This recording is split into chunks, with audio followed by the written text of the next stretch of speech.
Planning के साथ अंजाम दिया गया हमला, लोकल नेटवर्क और बाहरी साजिश का खतरनाक मेल। पहलगाम आतंकी हमले की इनसाइड स्टोरी।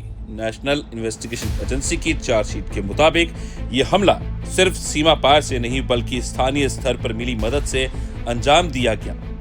पहाड़ी इलाकों में मौजूद ढोक यानी झोपड़ियों को अस्थायी ठिकाने के तौर पर इस्तेमाल किया गया, जहां हमले से पहले पूरी तैयारी की गई।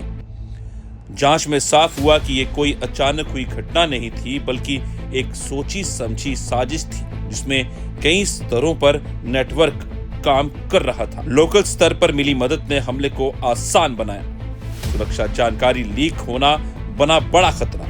जांच में सामने आया कि दो स्थानीय लोगों ने हथियार बंद घुसपैठियों को अपने ठोक यानी झोपड़ियों में ठहराया, उसे खाना, चाय और जरूरी सामान दिया।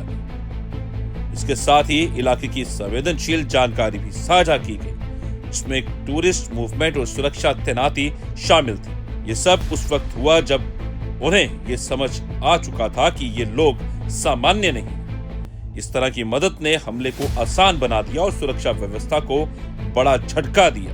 पाकिस्तान से ऑपरेट हुई पूरी साजिश, कोऑर्डिनेट्स के जरिए तय हुआ टारगेट। चार्जशीट के मुताबिक इस हमले की साजिश पाकिस्तान में बैठकर रची गई। इसका मास्टरमाइंड साजिद सैफुल्लाह जट था, जो लश्कर तैयबा से जुड़ा है। उसने लोकेशन और कोऑर्डिनेट्स भेजे जिनके आधार पर हमले की योजना बनाई गई। जांच में यह भी सामने आया कि घुसपैठ करने वाले तीनों हमलावर भारत में दाखिल हुए और सीधे टारगेट तक पहुंचे।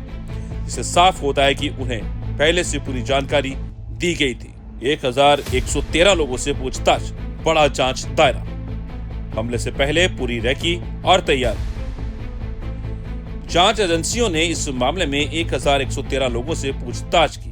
इसमें पोनी चालक, दुकानदार, झोपड़ियों में रहने वाले लोग और टूरिज्म से जुड़े कई लोग शामिल थे।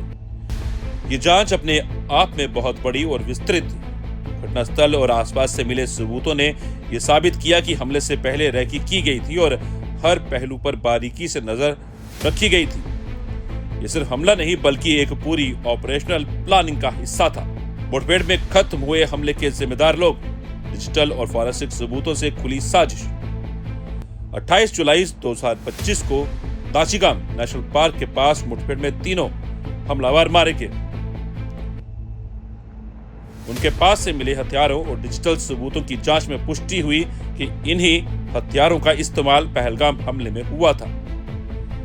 एक गोप्रो कैमरा और मोबाइल डेटा से पूरे नेटवर्क का खुलासा हुआ। इससे यह भी पता चला कि पहले भी कई हमलों में इसी तरह के हथियारों का इस्तेमाल किया गया था। केस ट्रायल में अदालत करेगी अंतिम फैसला। सतर्कता ही आतंकवाद के खिलाफ सबसे बड़ा हथियार। यह मामला फिलहाल ट्रायल स्टेज में है और अदालत में गवाहों व सबूतों के आधार पर फैसला होगा। लेकिन इस इनसाइड स्टोरी ने एक बड़ा सबक दिया है। आतंकवाद सिर्फ सीमा पार से नहीं बल्कि अंदरूनी मदद से भी मजबूत होता है। इसलिए सतर्कता और जिम्मेदारी दोनों जरूरी हैं।